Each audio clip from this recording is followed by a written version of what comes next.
You ever seen a ghost? Been abducted? Heard your name whispered from the other room when you're all alone? No, you say? Me either. But if you're like me, you're still fascinated by the paranormal. It seems everyone else has had an experience, and you want to believe it all. So why doesn't it happen to us? What does it all mean? How does it work? Is any of it real? Welcome to Paranorm Girl, a show that will attempt to answer these questions by taking the paranormal completely apart in search of proof. I'm not a blind believer, nor a hardened skeptic. I'm just looking for answers and willing to accept what I find. Welcome back to the Paranorm Girl podcast. I am your host, Kristen. Before we begin the show, I wanted to take a moment to give some love and gratitude to a podcast out there that I've been following for some time. I thought in light of my guest today, this would be a perfect opportunity to spotlight a peer of ours. Jordan Klein is the host over at Fireside Paranormal Podcast. If you are not already listening to this show, I highly recommend adding it to your subscriptions. Not only are his interviews always fascinating, he is an experienced and gracious host with tons of knowledge on the subject of the paranormal, and in my personal experience is always down to have a conversation with his listeners and provide support in any way he can to this community. He is a professional at what he does and just a good human being behind the mic. But don't take my word for it. Go check out Fireside Paranormal Podcast wherever you listen to your shows. You can follow Fireside on all of the social medias, but I encourage you to connect with him in the Fireside Paranormal Hub on Facebook, a community of like-minded para-enthusiasts and experts, and a really great source of information and camaraderie. So, support the shows that you love, go connect with him, and listen to Fireside Paranormal Podcast. You will be glad you did. And now, to the show at hand. I suppose you tuned in for yet another fabulous conversation on the paranormal. Good, because that's exactly what's about to happen. This time, I got to sit down with my bud, Mike, who runs a show called Xtreme Paranormal, and we get into quite a few topics in this one. This was a fun conversation to have, and I cannot thank him enough for taking the time to have a chat with me. And heads up, he shares some experiences that you'll want to hang around for near the end. Please enjoy this conversation with my podcasting peer and friend, Michael from Xtreme Paranormal. My guest is a paranormal podcaster who has served in the military and says those were the best years of his life. He's had multiple experiences with the paranormal and has created his podcast to share with others. And from what I have seen and listened to so far, he is a massive educator and just wants the truth out there. His hope is that people will start talking about the subject and come to the consensus that those of us in the paranormal field aren't all just crazy people. And he adds that he enjoys the paranormal podcasting field because he gets to do the research and actually learns about this field. He feels it's a positive subject and something we can all learn from and therefore teach. Please welcome my special guest, fellow paranormal podcaster Michael from the Xtreme Paranormal Podcast. Hey, Kristen, how you doing? Hey, I'm doing all right, Mike. Thank you. Welcome to the show. I'm so excited to actually get to talk with you. I'm excited to talk with you as well. This is great. Well, you're not just as much of a geek as I am about the paranormal. You are my fellow podcaster, and I don't know about you, but I don't seem to get a lot of opportunity to just talk shop with my peers. So I don't know. I think this should be fun. Yeah, it's going to be great. Well, all right. Well, on that note, let's talk a bit about your show and introduce it a little to my listeners. So you host the Xtreme Paranormal Podcast. So boil it down for my listeners. What is your show about? Basically, I try and, I guess for lack of better terms, I want to do more of the, student teacher aspect, and the teacher becomes the student again, mixed in with a bit of a Fox Mulder kick to it. I love the X-Files. It's I pick haunted locations or haunted places, people, And because experiences that I've had, I've learned from them, but I can also learn from other people's experience. And I can, do my podcast and talk about that and hopefully educate others on that. Right, right. Yeah, because I noticed that you do primarily focus on hauntings with, a few special topics sprinkled throughout. How do you go about deciding those topics for each episode? Is it just primarily based on what, your own experiences? Do you like to try to learn new things? I think it comes down to experiences that I've had and, the history aspect of it. Because we're not going to be in school or even in college and learn about these places. It's, people's like, oh, I love the paranormal, but I don't like history. They go hand in hand. So you're always learning in the research of it. It's like, oh, that happened. I think it was the Boleskine House episode. Like, I didn't realize there was so much history just on that property before the house was actually built. Right, right. It's the historical aspect to these cases, and you're right. It does go hand in hand with the paranormal, but it is always so mind blowing how much history and how these historical facts behind these stories, like it has to go with it. It has to go hand in hand, and that's part of the fun of it too. Learning that aspect to it, it gives it so much more color and depth. It's not just a haunting. These were people, these were lives, these were, this whole family history. Yeah, you really get to delve in and learn, the family history and the history of the property and like, especially Europe. You know, I live in a house that I looked at. It's 105 years old. If you go to Europe and say my house is 105 years old, well, that's a baby. Oh yeah, they'll laugh you out the room. Yeah. Yeah, Well, what was your main inspiration for starting the show? it was, the experiences that I've had. And I actually got into listening to podcasts about 10, 12 years ago. And it's like, you know what? I'm really interested in this. And back in the day, like late high school and right out of high school, I actually did some investigating. This was like pre-podcast. And then I think it was right the early 2000s is when everything on TV kind of hit and became mainstream. It's like, you know, maybe I'm not the only crazy person out there. And now the podcasting world is so big, and it's like, Yeah, yeah.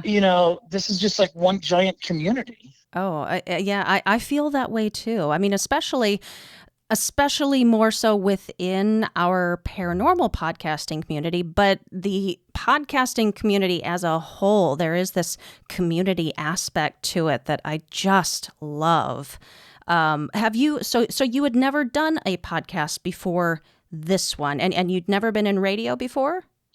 No, and the funny thing is, it's even as a kid and growing up, it's like, yep, I want to work in radio. I want to do that. Yeah, yeah. Life took a funny turn, and I ended up not doing that when I wanted to, but now I'm doing it now. So Well, I was singing your voice's praises at the end of the last episode, so you certainly got the voice for it. Well, I'm curious, just because I have run into some things before that I was not prepared for starting a podcast.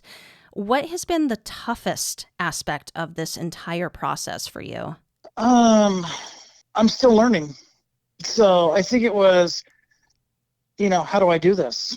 Yeah, You know, yeah, and I figuring it got out. into it was like, okay, how do I do this? Well, there's Google and YouTube, and then it was, how do I pick my topic? How am I going to make my podcast stand out from, 1,000 other paranormal podcasts? Mm-hmm. And I think that's where I kind of take the historical research portion and the student teacher becoming the student again aspect to it.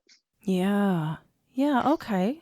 Well, and all right, so what do you like best about being a paranormal podcaster?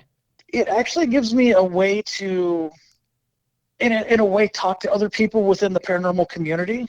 Mm. I get to do the research and learn new things. And, if I have a bad day at work, I can just dive right in and be like, I'm going to forget about work now. What's going on with the case that I'm working on now for my next episode? So it's almost like it's an escape from reality to a point. Yeah, yeah. I find myself becoming obsessed about the different subjects that I'm learning about. Some maybe it's something that I've never learned about, and I'm like, oh, I'm gonna dive down this rabbit hole, or obsessed about the show or marketing this week or whatever the case may be. But yeah, it really does. It is a good escape. It really is. Mm-hmm. Okay. Well, so you have told me about some that you've had paranormal experiences since childhood. What are some of the earliest memories of that you have? Oh, um, seeing shadow figures, Ooh, okay. not knowing what they were. Um, and that just got me curious to like, what is that? Like, Okay, where so those that was like the first thing that you remember ever experiencing was yeah, the shadow figures. That is terrifying. and as a small kid, it really was like, Yeah. and I think as time got older, I'm like, time goes by, I get older, I'm like, is that a shadow figure or is that, how can I explain that? And to this day, I still can't explain these things. It sucks because you do start to question it, as time goes by. Well, at the time, did you talk to your family about it? Like, were they supportive of this type of experience? I did. My adopted mom, she was just like, you know what? Go talk to your grandma. Go talk to your aunt. Okay. So I would, talk to those two, and they were actually very supportive of it. Did they have Was that something that kind of happened in your family, like they had experiences too, or they were just a little bit more open-minded and relaxed about the concept? My grandma was very open-minded about it, Mm-hmm. and then my aunt, which was her sister, um, I didn't really, I knew her, but she died when I was kind of young, so I didn't really get to know a whole lot of her. But apparently, in the 60s and 70s, um, she had the Ouija board, the tarot cards, and doing seances and everything. And that was like her entire world up until around like the early 80s. So she's like, oh, yeah, that's normal. Don't worry about it. And she was very open about talking about it. That's interesting that you had that side of your family and your upbringing because, as I understand it, you grew up Catholic. Correct. I've heard. I am not religious. I was not brought up that way, so I apologize ahead of time. I don't want to say anything that's rude or anything. So just slap my Oh, hand. no, there's no worries. Okay, so I have heard a couple of different versions of the Catholic upbringing. On the one hand, you've got a really loving, supportive family.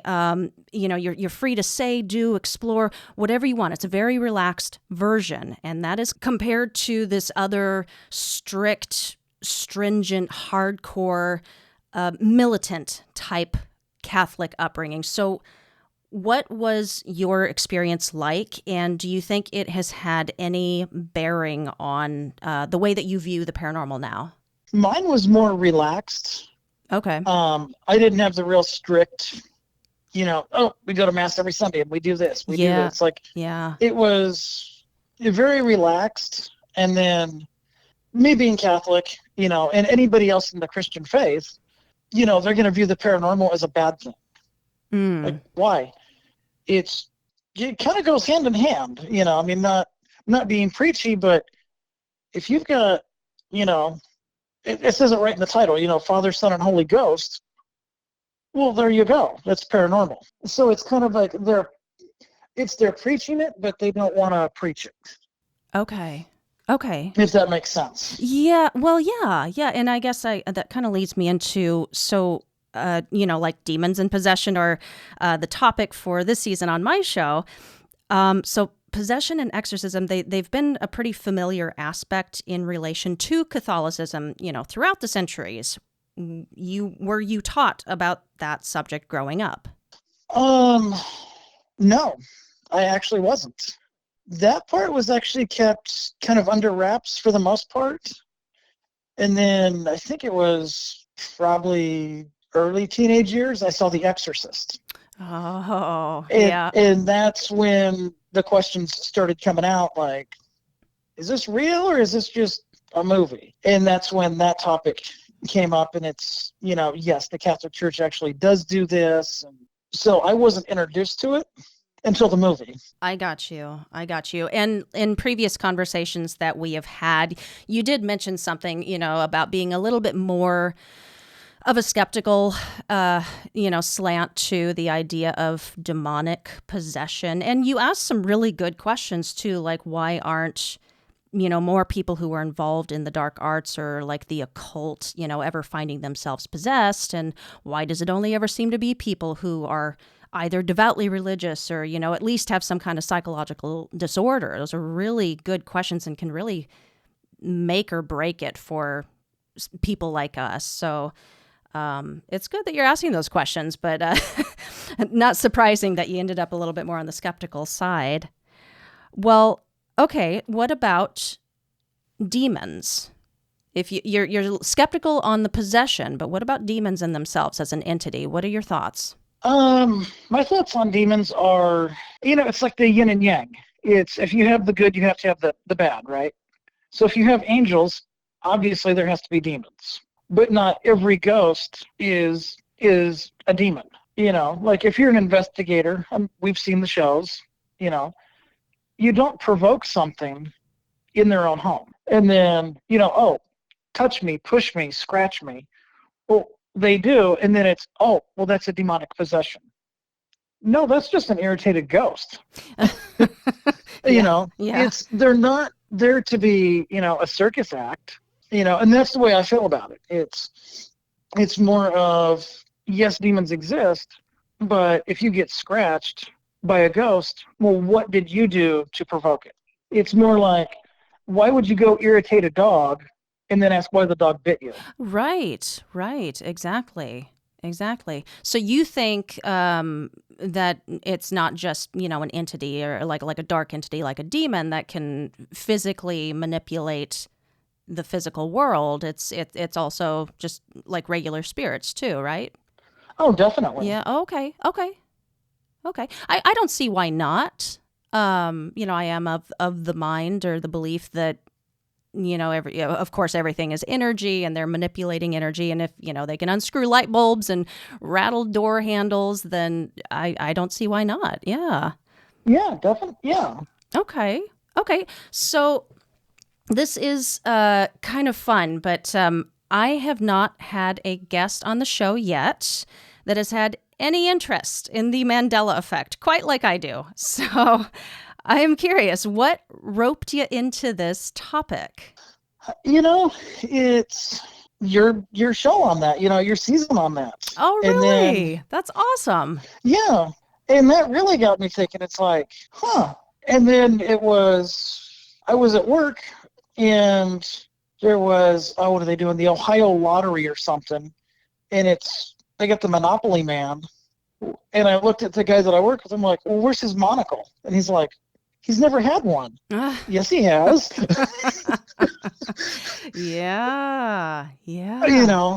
And, just little things like that. Like, it's really got me thinking, it's like, no, I'm trying to do more research on that because of your show. Oh, that's so wonderful. See the domino effect you can have just by, having a mic and a platform. Yeah. You can make a change. It's such a fascinating topic. I'm such a nerd about it and nobody ever wants to talk about it. Okay, well, what is your favorite out there theory of what causes it? That's going to be a good question because, is it something like you can take the movie The Matrix? Do we take the blue pill or the red pill? You know, Mm-hmm. do we live in an alternate universe? Is there, two different universes that we're seeing things in? Then you're going to get into all the whole physics and black holes and astronomy thing. And Right, I guess it'd right. be a whole lot of math that I'm not good at. So, Nobody aside from the physicists or the quantum theorists are good at this stuff. It's tough. It's tough to understand. Okay, well, how often do you think the Mandela effects are actually the result of like a bad memory or making simple mistakes? I could say that would be about a 50-50 on that one. Oh, Like, okay, okay, right down the middle. yeah, like you could see something and you're going to remember it one way, but then, you know, the reality of it is this is what it really is.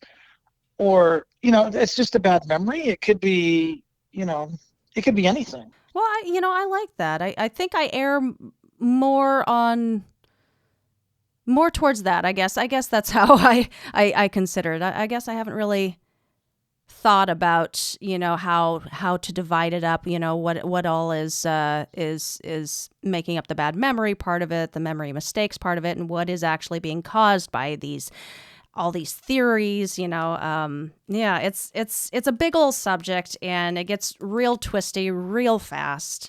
It Okay. really does. Yeah. Okay, so what is your favorite effect? I think it would probably have to be, if I get the year wrong on it, you'll have to correct me on that. But it was the Space Shuttle Challenger. I think it was 85 or 86. Okay, I'm not sure because I did not cover that effect. I remember that being one and coming Because across that it in my was, research, but I don't because I remember. remember watching TV Mm. and the tragedy happened with that. Well, then I think it was maybe 6 months or a year later that it actually did happen. And it's like, but this already happened. People are like, what are you talking about? This, like, no, this already happened. Like, they're having two of these. Like, how do you do that? Yeah, yeah. Well, were you aware of something weird going on back when, Nelson Mandela supposedly that all happened? I thought he had already died in prison. Okay, okay. All right. So So you've it's been like, Mandela'd. yeah. And it's like, oh, he's alive. No, he died in prison. Like, Yeah. Yeah, there's some weird ones. Oh, that just send me down into a dark tailspin. Now, you and I share another interest, and that is the near death experience.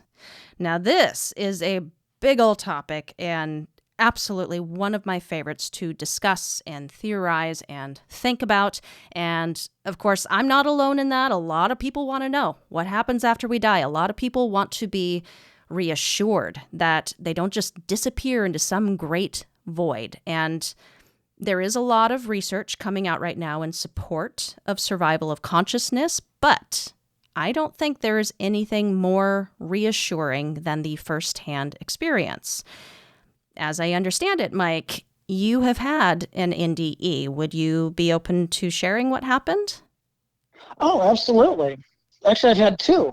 Um, the first one was I was at home, and it was July in Phoenix, so it's ungodly hot.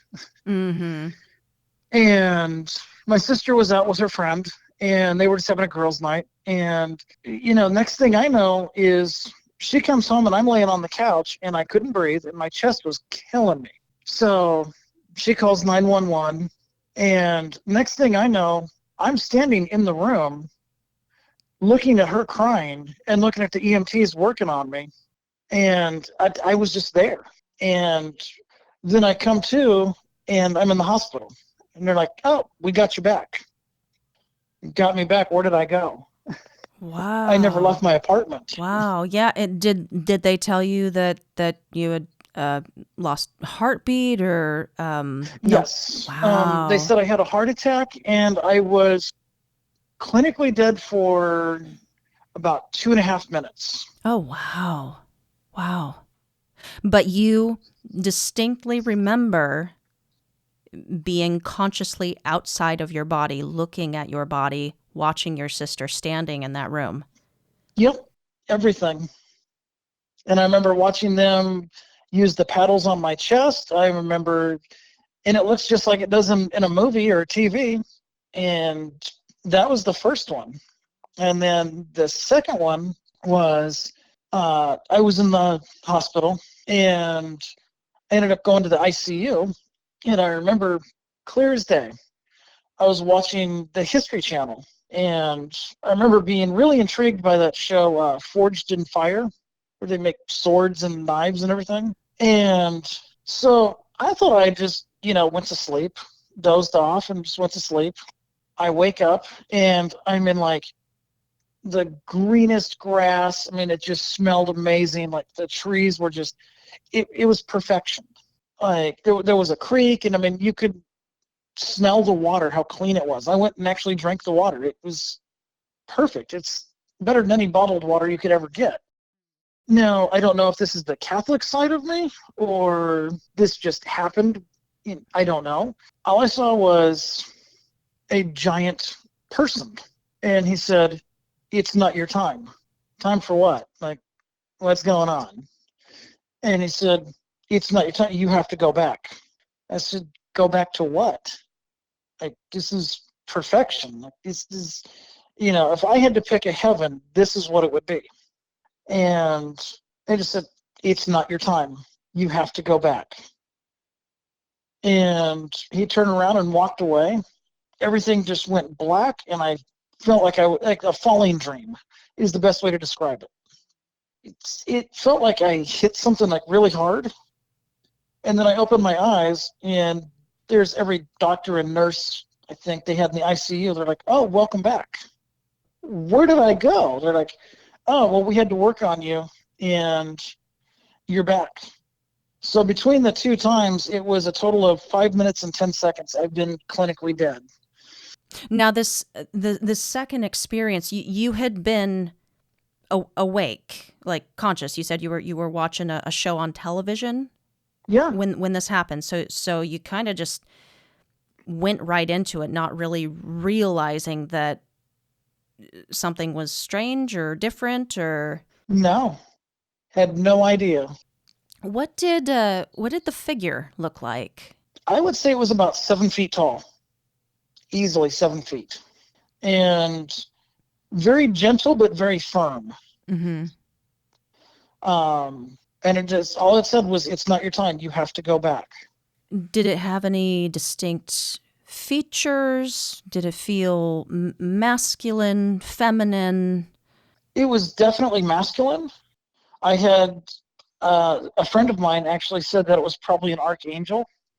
And I'm like, okay, you know, I mean, like I believe in them, but I've never met one before. If that was an archangel, then I met one. If it wasn't, then I didn't. Like, I'm going to remain open on. It was a messenger of some sort. Yeah, yeah.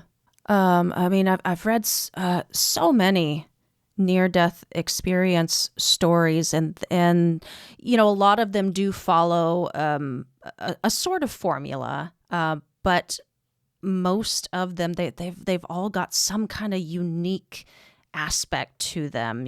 So and I don't know exactly what I think about it yet. Like if it is coming down to a person's belief system, and then that's ultimately how their experience is going to be flavored because that's more comfortable for them and that's what they're expecting to see. Because obviously it's not the same for everyone. So, yeah, if I don't know, very well could have been, some kind of angelic being for you, or, a spirit guide of some sort, somebody.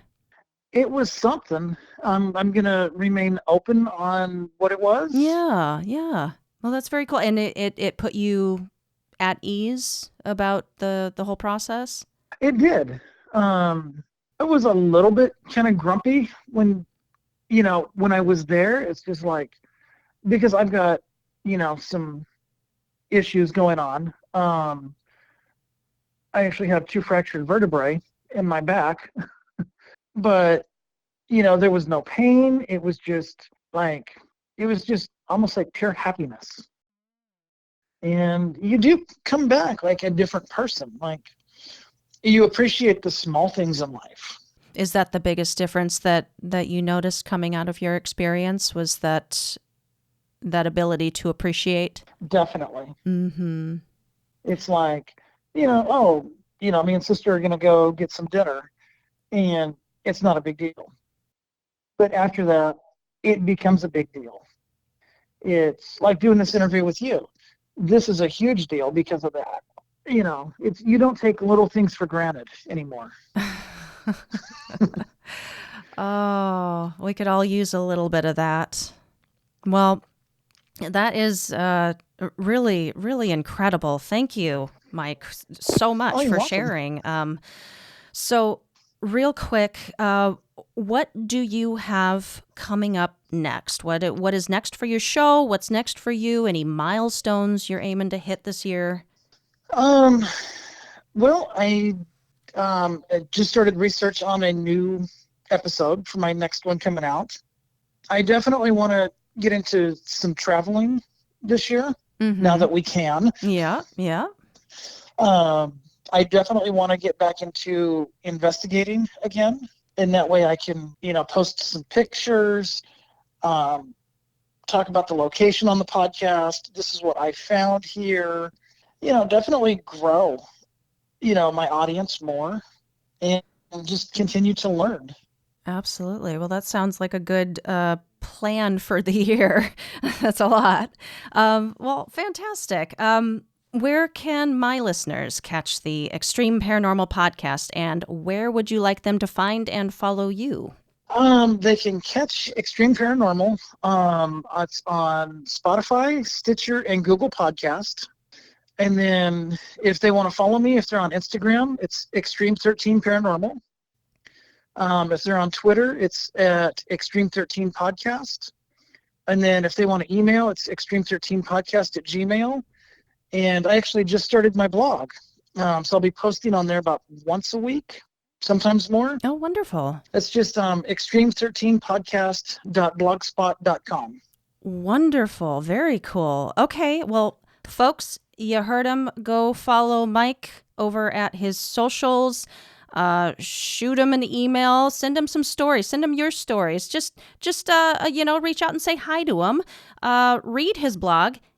I shall include all of that info in the show notes for easy access. And you know what? Go check out his show, Xtreme Paranormal. It's awesome. Thank you so much for coming on, Mike. It was really great talking with you. Oh, it's been great talking with you, and thank you for having me. That's going to be a wrap for today. Please go support Mike over on his show. Subscribe, follow, rate, all that. Us baby pods, we need to know we're being heard out there. Speaking of which, rate and review the show. You know how that just makes my day. Follow the show over on Instagram, Facebook, Twitter, and TikTok at ParanormGirlPod, or email the show at paranormgirlpod@gmail.com. Tune in next week. I'm going to finally deliver on my promise to my full-on skeptics listening and talk about why it is not always a demon. Kevin is my go-to milquetoast name. Just realized that. Don't know why. Apologies to any Kevins listening. Oh, but you want to know why else you should tune in? Because it's my birthday. Aries, baby. Woohoo! I'm thinking about going live and spending some time with y'all. I don't know. Got some ideas swirling. Maybe we could have a birthday beer together. Would that be fun? Would y'all want to join me for like 20 minutes, 40 minutes? How the hell long are lives supposed to be? I don't even know. Ugh, so many details to plan out. Anyway, that's what I'm thinking. I'll announce on next week's show what I'm going to end up doing. How about that? So you will have to tune in that morning to see what we doing that night. Brilliant. Meh. All for now. Until next time, stay safe, keep the nightlight on, and sleep with one eye open.